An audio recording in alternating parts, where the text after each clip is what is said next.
नमस्कार दोस्तों, आप सभी का स्वागत है हमारे YouTube प्लेटफॉर्म पे। जैसा कि आप जानते हैं, हमारा एचटेट का परीक्षा जो है कंप्लीट हो चुका है और आप में से जिन्होंने एचटेट का परीक्षा दिया है उनके लिए भी गुड न्यूज़ है कि जो अभी एग्ज़ाम हुआ था वो 2024 के रिगार्डिंग लिया गया था, वो 2025 की उसमें शिफ्ट हुआ है। जो 2023 में लास्ट वाला एग्ज़ाम था तो 2 बार लेना चाहिए, तो 2025 तो आपको पता ही है अगस्त में आ गए हैं हम।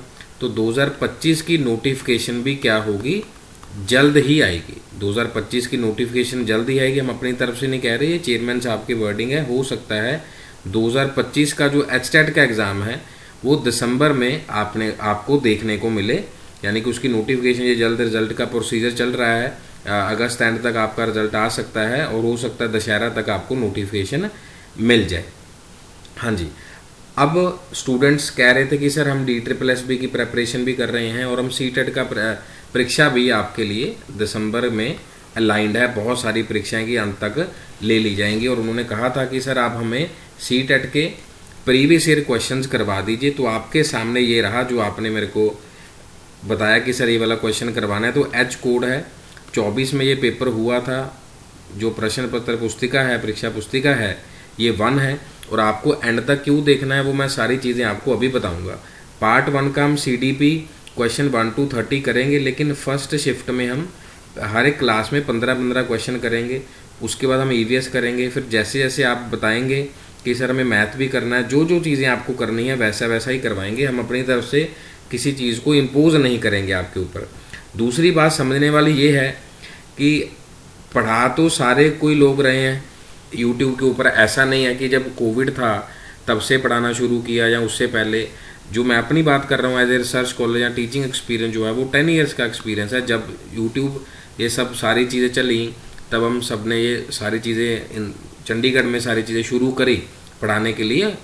तो आपके लिए वही एक्सपीरियंस हम शो करेंगे जो आपको फ़ायदेमंद रहेगा। अब जो प्रीवियस ईयर क्वेश्चन है और जो MCQ प्रैक्टिस है, ये दोनों ही एक रामबाण की तरह काम करेंगे। ये दोनों ही आपके लिए एक मैजिस्टिक के तरह काम करेंगे। अब यहीं से आप क्या निकाल सकते हो कि कौन से कॉन्सेप्ट से क्वेश्चन बार बार पूछा जा रहा है। जो नॉर्मल स्टूडेंट है वो जो तैयारी कर रहा है पिछले एक सीज़न से, उसको भी पता है कि जी पियाजेट का क्वेश्चन पूछा जाता है, ठीक है। लेकिन उसको डीप नहीं पता कि डीप कौन कौन से कॉन्सेप्ट को पूछा जा रहा है। उसको वाइगॉस्की का नहीं पता कि कौन सा क्वेश्चन ट्विस्ट करके पूछा जा सकता है। दे नो, हमारे सभी श्रोताओं को पता है कि सर ये वाले क्वेश्चन पूछे जा सकते हैं। अब एचटेट में देखिए जो जो क्वेश्चन बताए थे वो सारे पूछे गए और उसमें से कुछ क्वेश्चन का सेम वर्डिंग रहा। और आपको पता ही है, मैंने आपसे एक ही बात कही थी कि हमें कीवर्ड के ऊपर फोकस करना है। तो हमारा कीवर्ड क्या रहेगा यहाँ पे कि पहले 15 क्वेश्चन में CDP में, अब आप एक कॉपी लगाएंगे सीटेट की प्रेपरेशन की, अगर एचटेट वाली पढ़ी है उसमें से लगा लीजिए कि कितने कीवर्ड आपने डेली सीखे। ये डेली मैं आपको डाल भी दूंगा वीडियो में, आप कमेंट कर कर भी बता सकते हैं अगर आप यहाँ तक पहुँच गए हैं कि आप डेली कितने नए वर्ड सीख रहे हैं CDP के लिए। क्या वर्ड वो आपको पता था या नहीं पता था, हिंदी है, इंग्लिश है। इसीलिए हम कोई PPT वगैरह इधर से इतना तामझाम नहीं करते, सिंपल स्टडी के ऊपर बात हम करते हैं और हमारे सभी श्रोताओं को ये बात पसंद आई भी है। और आप देख सकते हैं पहला क्वेश्चन उसी शीट से करवा रहे हैं जो क्वेश्चन सीटेट के पेपर में से पूछा गया है। और नवभारत टाइम्स जो न्यूज़पेपर है, नवभारत टाइम्स, उनके माध्यम से भी कहा गया है कि जो सीटेट है वो 4 चरणों के अंदर होगा, अलग अलग क्लासेस में होगा। ये सब चीज़ें आपने देख ली होंगी। तो अब हमारी पढ़ने की बारी है जी। सब कुछ चीज़ें मैंने आपको बता दी हैं। जिनका एचटेट अच्छा होगा बहुत बढ़िया है, और उसी के साथ नया एचटेट भी आपसे पूछा जाएगा। तो कभी तैयारी छोड़नी नहीं है। Don't be so complacent, lazy नहीं होना है। देखो हम भी आपको पढ़ा ही रहे हैं, बता रहे हैं। संडे वाले दिन भी हमने कोई गैप नहीं रखा, ठीक है जी। सब आपके लिए है सब चीज़ें। चलिए जी, पहला क्वेश्चन शुरू करते हैं। Mastery oriented learners. अब यहाँ एक वर्ड प्लीज़ नोट कर लीजिए, ओरिएंटेशन कई बार पूछा जाता है, या ओरिएंटेड लर्निंग, या लर्निंग ओरिएंटेड, ऐसे करके वर्ड पूछे जाते हैं। टिपिकली एट्रीब्यूट सक्सेस टू, किसके बारे में बताता है और किस चीज़ का फेलियर हो जाता है। महारत उन्मुख शिक्षार्थी आमतौर पर सफलता का श्रेय किसको देते हैं और असफलता का, कि अगर सफल हो गए तो किसको देंगे, अगर असफल हो गए तो किसको देंगे। जो फिल्म दी ब्लैंक्स हैं, फिलअप लिखा हुआ ना जी, ये पहले ऐसा कोई टेस्ट नहीं था सीटेट ने ये कुछ ही पिछले 1-2 वर्षों में बनाया है। इसको फिल अप दी ब्लैंक्स भी बोल सकते हैं कि फिल अप दी ब्लैंक्स भी आपसे पूछा गया है। तो हमारा यहाँ पर जो आंसर बनता है वो बनता है 4th वन, योग्यता और कोशिश, अपर्याप्त कोशिश, ability and effort and insufficient effort. अब जितने भी मास्टर ओरिएंटेड लर्नर जैसे आप सभी हैं, यू आर मास्टर्स, लेकिन आप अगर एबिलिटी रखते हैं, एफर्ट लगा रहे हैं तो कामयाब हो जाएंगे।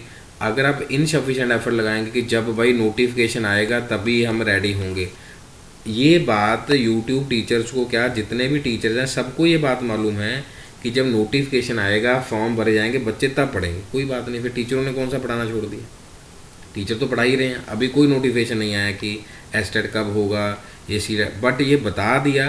कौन बता सकता है? जो रिसर्च कर रहा है। उसने झूठ बोल के क्या करना है? हाँ, टीचर को तो वैसे नहीं बोलना चाहिए। जो झूठ बोल रहा है ठीक है, उसको अपना फल अपने आप मिल जाएगा। ठीक है जी, आप अपनी एबिलिटी रखते हैं, एफर्ट करिए, ऊपर वाला ज़रूर सुनेगा। हाँ जी, नेक्स्ट क्वेश्चन।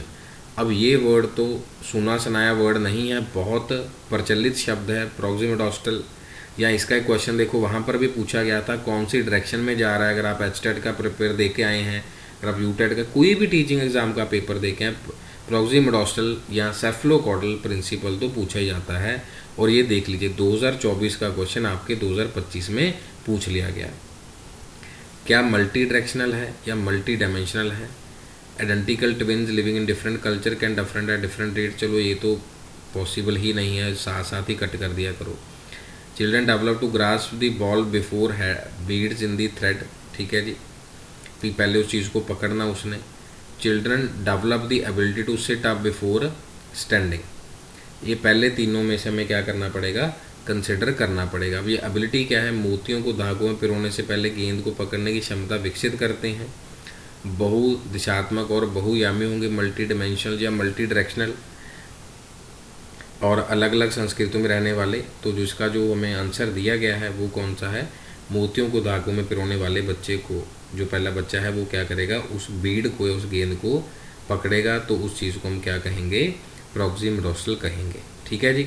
अब नेक्स्ट क्वेश्चन है अकॉर्डिंग टू वाइगॉस्की। अब वाइगॉस्की के जो थ्योरम्स हैं, यहाँ पर स्पेलिंग ठीक लिखे हैं, एचटेट में आई लिखा हुआ था। वाइगॉस्की के जो पता है कि स्कैफोल्डिंग इन्होंने कहा, सोशो कल्चर की बात कही, कितने सारे पेट वर्ड्स हैं या पेट कीवर्ड्स हैं जो इन्होंने बार बार यूज़ किए एग्जाम में। ये सभी बच्चों को मालूम है, लेकिन चेंज पता कहाँ करते हैं? जो मैंने आपको बताया कि क्यों क्लास आपको देखना ज़रूरी है। ये वर्डिंग आप क्या होगी? आप इस वर्डिंग से क्या हो जाएंगे जी? ट्रेंड हो जाएंगे।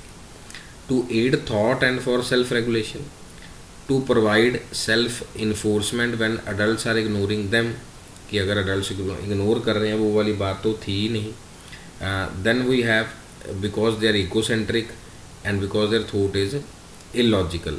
क्या विचार और आत्म नियमन में सहायता के लिए बात कर रहे हैं, आत्म दृढ़ीकरण प्रदान करने के लिए वैसे उन्हें अनदेखा कर रहे हैं, वे आत्म केंद्रित हैं या सोच आकृतिक हैं। अब यहाँ पर विचार और आत्म नियमन में सहायता करने के लिए जो स्पीच की बात करी थी अपने आप से, to aid thought and for the self regulation. देखो अलग अलग तरीके की स्पीच दी थी, टाइप्स ऑफ स्पीच, प्राइवेट है, सोशल है, इनर स्पीच है। उस तरीके का क्वेश्चन यहाँ से पूछा गया है, to aid thought and for self regulation. साथ साथ में आप टॉपिक भी लगा सकते हैं कि ये मोस्ट इम्पॉर्टेंट है। लेस इम्पॉर्टेंट कम ही पूछा जाता है, बस सिर्फ थोड़ा सा ट्विस्ट होता है क्वेश्चन में, और कुछ नहीं होता, ट्विस्ट। हाँ जी। 4th क्वेश्चन जी, challenge in social communication are evident in. क्या चैलेंज आ सकता है? और इसके रिगार्डिंग सोशलाइजेशन का वीडियो का भी प्लेलिस्ट हमने बनाया हुआ है, आप उसको जाकर चेक कर सकते हैं। Attention deficit hyper activity disorder है, सेरिब्रल पैलेसी है, ऑटिज्म स्पेक्ट्रम डिसऑर्डर है, या फिर लर्निंग डिसेबिलिटी है। अगर हम चैलेंजेस कह रहे हैं कि सोसाइटी में है, क्या ध्यान न्यूनतम है, मस्तिष्क पक्षघात है, सुलीन कर्म विकार में है, अधिकात्मक विकलांगता है। तो जितने भी डिसेबिलिटी है, इंटेलेक्चुअल डिसेबिलिटीज है, उसको भी देखना। जैसे हम कह रहे हैं कि ये वर्ड किसने दिया था जी इंटेलेक्चुअल डिसेबल? सैमुअल कर्क ने दिया था, सैमुअल कर्क। तो ये भी क्वेश्चन पूछा गया पहले प्रीवियस ईयर्स में। तो ये सारी चीज़ें आपको देखनी है, इसलिए आज हम कुछ लेंथ, ब्रेड्थ और हाइट मेजर करने की कोशिश करेंगे कि कहाँ तक क्वेश्चन जा रहा है। तो इसका आंसर क्या है जी? Autism spectrum disorder. उम्मीद है आपको एक्सप्लेनेशन और सारी बातें समझ आई होंगी। जो बात मैं आपसे कर रहा था वही आपके सामने आ गई, scaffolding. Vygotsky's theory of learning and development which of the following is an example of. थोड़ा सा मैच्योर पेपर बनाते हैं, मैच्योर, कि बहुत अच्छे से आप इसको समझ पाए। Breaking a task into smaller steps and provided support as needed. वैसे जब हम इसको स्टडी कर रहे हैं तब हमें आंसर मिल जा रहा है, लेकिन फिर भी आगे देखते हैं क्या दिक्कत है। Providing a student with a grade for their work as motivation, कि हम उसको सिर्फ ग्रेड दे देंगे, नहीं जी, हम तो सिर्फ इसमें छोटी छोटी हेल्प करते हैं, क्यूज़ की तरह हेल्प करते हैं, छोटे छोटे क्लू दे देते हैं। With reading assignment asking to answer question independently, थोड़ा थोड़ा हम उसमें हेल्प करेंगे। इसमें तो इंडिपेंडेंटली ये भी एक वर्ड रॉन्ग है, तो वही कीवर्ड की बात मैंने आपसे करी। Demonstrating a skill to student having them master of its own, ये भी नहीं है। तो हमारे पास क्या, छोटे छोटे टास्क हम डिवाइड कर देंगे और जितना सपोर्ट चाहिए होगा, जैसे हमने बांट दिया कि 15 क्वेश्चन करेंगे, तो आप उसमें क्या करेंगे, किसी कार्य को छोटे चरणों में तोड़ दिया हमने और आवश्यकता अनुसार आपको मैं उस क्वेश्चन को एक्सप्लेन भी कर रहा हूँ और आप नोट भी कर रहे हैं। ठीक है जी। कोई डाउट है, दिक्कत है, आपको टेलीग्राम, व्हाट्सएप और इंस्टाग्राम ये सारी चीज़ें अवेलेबल करवाई हुई हैं, जिसमें सेम ही प्लेटफॉर्म है हमारा CDP डिकोड, जिस पे आप वीडियो देख रहे हैं। और जो व्हाट्सएप है वो हमारा ये है 94634, दिस इज़ 416278, इस पे आप बता सकते हैं। हाँ जी, डिस्ग्राफिया, ये भी क्वेश्चन मोस्ट इंपॉर्टेंट अभी आपके पेपर में पूछा गया है हमारे पास। क्या डिलेड मोटर स्किल्स हैं, क्या डिफ़िकल्टी इन राइटिंग है, लैक ऑफ रीडिंग इन्फ्लुएंसी है, रैपिडिटी बिहेवियर पैटर्न है, विलंबित गति कौशल है, लिखित है जी, पढ़ने के प्रवाह में कमी है, दोहरावर व्यवहार है। तो आपको मालूम है इसका क्वेश्चन अभी पूछा गया था आपके TGT वाले में, डिफ़िकल्टीज इन राइटिंग है, और जो इसका डिफरेंस पूछा गया, क्वेश्चन चैलेंज भी हुआ, that was the neural one, मतलब न्यूरल डिसऑर्डर या कोऑर्डिनेशन की बात थी। वहाँ पर उन्होंने डिस्प्रेक्सिया क्लिक कर दिया था किसी टीचर ने, सो कोऑर्डिनेशन की बात वहाँ होगी। हाँ जी, 7th क्वेश्चन जी, और इसमें शॉर्ट्स भी हमने बना दिया है, आप उसमें देख सकते हैं। In order to help student to become good problem solver, a teacher should emphasise on the practice of. अगर वो अच्छे प्रॉब्लम सॉल्वर बन रहे हैं, अगर समस्या समाधानकर्ता बनने में विद्यार्थी की सहायता करने के शिक्षक को कौन सी प्रक्रिया पर बल देना चाहिए, किस पे ज़्यादा फोकस देना चाहिए। Focus on information that confirm, कि पहले ही चीज़ें फिक्स हो जाएं, जानकारी देना जो पहले से मौजूद है, फिर तो फ़ायदा ही नहीं है। आपके पास पहले से मौजूद है जी पेपर, आंसर की भी मौजूद है, वीडियोस ऑलरेडी मौजूद है, फिर हम क्यों इसको कोशिश कर रहे हैं, हम इसीलिए को बता रहे हैं आपको, क्योंकि इस चीज़ के ऊपर फोकस कम किया जाता है। ये पेपर खोल के सॉल्व नहीं करवाते, आप चेक करिए जाकर, पेपर खोल के नहीं सॉल्व कराते, ठीक है जी। इसमें से रियल मायने में जो चीज़ें एक्चुअल में पूछी गई हैं। हाँ जी, सो फोकस ऑन इन्फॉर्मेशन ये तो पॉसिबल ही नहीं है फिलहाल। अप्रोचिंग प्रॉब्लम पर्टिकुलर फिक्स्ड दोनों में नहीं आएगा, निर्धारित तरीके नहीं आएगा। Breaking large complex problem smaller manageable problem, ये अभी हम करके आए हैं। 3rd, बड़ी जटिल समस्याओं को छोटी प्रबंधनीय समस्याओं में विभाजित करना। सेंटरिंग वर्ड, फिर वही फोकस आ गया, ओनली वाला वर्ड तो हमेशा नेगेटिव ही होता है। काफ़ी चीज़ें आपको सीखने को मिली होंगी 10 से 15 मिनट के सेशन में। नेक्स्ट क्वेश्चन जी, teachers should use multi sensory material to cater the needs of student in inclusive classroom. ये भी वर्ड काफ़ी इंपॉर्टेंट है, inclusive classroom. Inclusive should adopt centralisation of curricular material as well as the assessment strategies. तो assertion reason भी काफ़ी important रहा है, तो डेफिनेटली अडॉप्ट करना चाहिए मटेरियल के हिसाब से। और इसमें हिल्डा टैबा की बात भी होती है और करिकुलम मॉडल्स की बात है। तो क्या है हमारे पास, लेकिन शुड यहाँ पर लिखा हुआ है, इस बात को देखना है।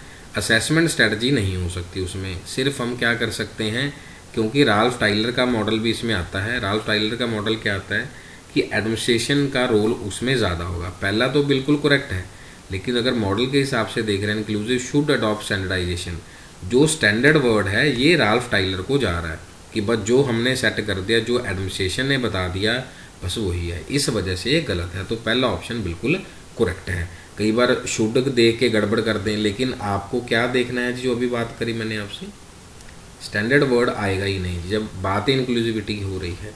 ठीक है ना। पाठ्याचार्य सामग्री के मानकीकरण के साथ मूल्यांकन रणनीतियों के मानकीकरण को अपनाना चाहिए स्टैंडर्डाइजेशन कांड से। ठीक है जी, समावेशी कक्षाओं में, लेकिन आवश्यकताओं को पूरा करने के लिए बहुसंवेदी सामग्री का हम उपयोग करेंगे। Inclusivity, we have to respect the diversity.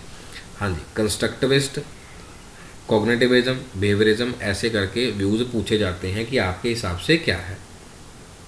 Clear होगी जी बात। हाँ जी, these are the passively influenced by the, passive word आ गया अगर हमारे पास यहाँ पे, तो ये होना नहीं चाहिए, ये वर्ड बस आपने सीखना है, बाकी आप खुद ही टीचर बन जाएंगे पढ़ते पढ़ते। Individuals are condition to learn new behaviours, individuals are conditioning word आती है जी कंस्ट्रक्शन में, देखिए ज़रा नहीं आती। Learning is extending transforming the current understanding, this is the right one. सीखना वर्तमान समझ का विस्तार करना, अगर हम आपको PYQ करवा रहे हैं, this is are also constructivism, कि आप बहुत सारी चीज़ों को अंडरस्टैंड कर पा रहे हैं।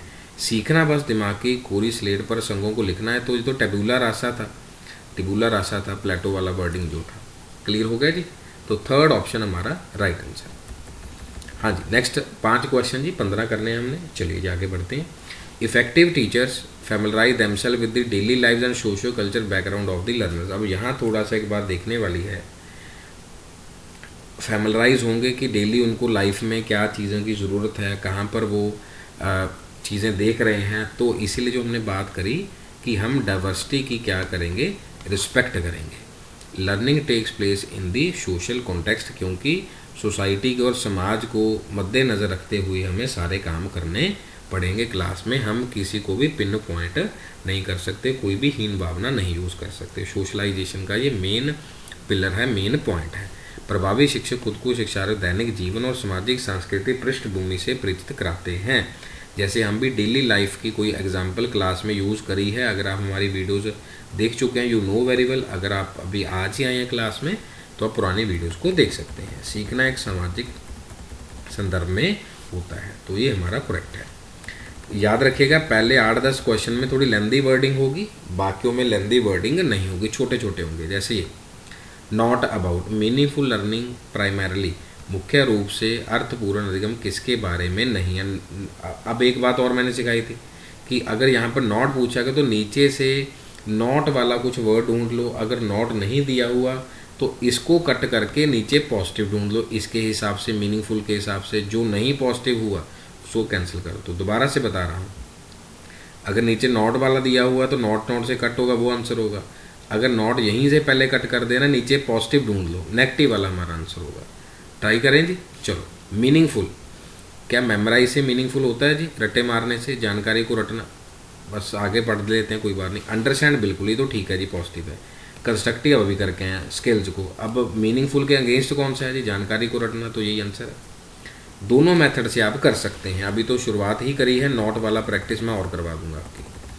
Teacher should encourage boys of our class to participate in sports while assigning are definition to girls. अब ये तो पता ही लग गया कि जेंडर कन्फ्यूजन के रिगार्डिंग हमारे पास आ गया, जेंडर बाइसनेस के रिगार्डिंग आ गया, तो ये फॉल्स है। ठीक है जी। Gender roles primarily because of underline biological difference, दोनों ही क्या होंगे?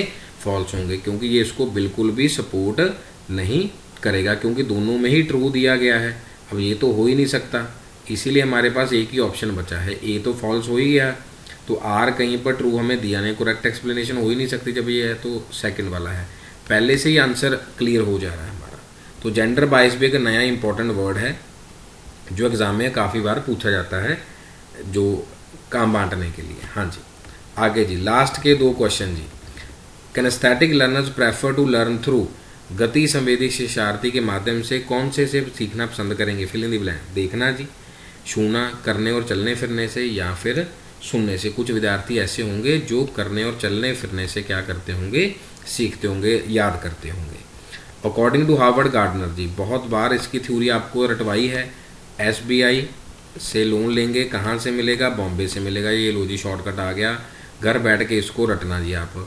स्पाशियल है, बॉडली है, इंट्रा है, यहाँ पर लॉजिक हो गया, लिंग्विस्टिक हो गया, इंटरफेयर आ गया, INTER वाला, ये A वाला था, फिर म्यूज़िक वाला आ गया। अब देख लो जी, अब वो कि सर क्या बात है। हार्वर्ड गार्डनर के अनुसार एक वैज्ञानिक बुद्धि का उच्च प्रदर्शन करेगा जब मूर्तिकार में बुद्धि की उच्च बुद्धिमत्ता होगी। अब यहाँ से ये शॉर्टकट से आप इस मेमोनिक से क्या कर सकते हैं? याद कर सकते हैं। साइंटिस्ट को अब स्कल्पचर क्या नेचुरलिस्टिक होना चाहिए क्या, या ट्रांसडक्टिव होना चाहिए, लॉजिकल मैथमेटिशियन होना चाहिए? पहले उसने बात कही है साइंटिस्ट, और साइंटिस्ट के लिए होना क्या चाहिए? ये दोनों तो हो नहीं सकते जी। अब आगे देखते हैं, लॉजिकल मैथमेटिशियन होना चाहिए। बिल्कुल जी, अगर साइंटिस्ट है तो उसमें के पास यहाँ से वर्डिंग क्लियर हो जा रही है। ये लिखा जी, ये लॉजिकल वाला लिख लो या लिंग्विस्टिक वाला, जो आपको अच्छा लगे, ठीक है। ये वाला, फिर उसके बाद बॉर्डर लिखना है, ए sculptor would have high intelligence, जिसने मूर्ति बनानी है। एक वैज्ञानिक क्या होना चाहिए, लॉजिकल मैथमेटिशियन होना चाहिए। मूर्तिकार क्या होना चाहिए, बॉडली किनेस्थेटिक, किस तरीके से उन चीज़ों को वो शेप करेगा। क्लियर होगी जी बात। आज का जी आखिरी क्वेश्चन, लेकिन इंपॉर्टेंट वर्ड है इंक्लूजन। ये बहुत बार रिपीट करूंगा जी, ये वाली बात, ये लिख लीजिए कॉपी पे। आज तक चैलेंज है इस बात का, यूट्यूब पे किसी ने नहीं पढ़ाया होगा ऐसा वाला, ये वाला, क्योंकि रिसर्च फील्ड से संबोधित रखते हैं, इस वजह से ये सारी चीज़ें हम बच्चों के याद करवाने के लिए करते रहते हैं। ऐसे बहुत सारे शॉर्टकट बनाए हुए हैं, आप याद कर सकते हैं। Inclusion needs to promoted through flexible curriculum, cooperative है, सेग्रीगेशन लेबलिंग है, एसेसिबिलिटी ऑफ बिल्डिंग है। लेकिन बात इंक्लूजन की हो रही है, समावेशन को बढ़ावा देने के लिए क्या चीज़ों की आवश्यकता है। अब वहाँ से बस हमने देखना है कि कोई स्टैंडर्डाइजेशन या कोई अलग करने वाला, फ्लेक्सिबल तो ठीक है, कोऑपरेटिव भी ठीक है, लेकिन जो वर्ड सेग्रीगेशन है, हमने पढ़ा था सेग्रीगेशन और लेबल करना, ये थोड़ा सा नेगेटिव वर्ड है, ये थोड़ा सा क्या है, नेगेटिव वर्ड है। असेसिबिलिटी ऑफ बिल्डिंग, चलो ये तो आना ही चाहिए। गम्य इमारतें, सो हमारे पास इसका जो आंसर आ गया that is fourth one. Third वाला तो ऑप्शन आएगा ही नहीं, यहाँ से भी हम क्या कर सकते हैं, करेक्ट कर सकते हैं। इन्हीं शब्दों के साथ आप सभी का बहुत बहुत धन्यवाद अगर आप वीडियो के अंत तक आ गए हैं। और जो 16 नंबर क्वेश्चन है, ये आपके लिए क्या है जी, होमवर्क है। इसको प्लीज़ करिएगा और इसको कमेंट सेक्शन में ज़रूर बताइएगा। जितना आप अच्छे से काम करेंगे, my efforts is equal to your efforts into this much. So अगर आपके एफर्ट रहेंगे, यहाँ पर कितने भी ज़ीरो ऐड कर लीजिए, ज़ीरो एफर्ट्स का मतलब जितने आप अच्छे से कर पाएंगे, यहाँ पर वैल्यू डाल लीजिए, 10 का, 20 का, 25 का, 100 का डाल लो, तो मेरे एफर्ट उतने ही बढ़ेंगे। जितना आप करेंगे उससे कई गुना ज़्यादा हम करेंगे। आप सभी का जुड़ने के लिए बहुत बहुत धन्यवाद। उम्मीद है सारी चीज़ें आपको अच्छी लगी होंगी। कोई भी चीज़ आपको नहीं समझ आए प्लीज़ कमेंट करके बताइएगा। धन्यवाद, टेक केयर, मम्मी पापा को और अपना सभी का ख्याल रखिएगा।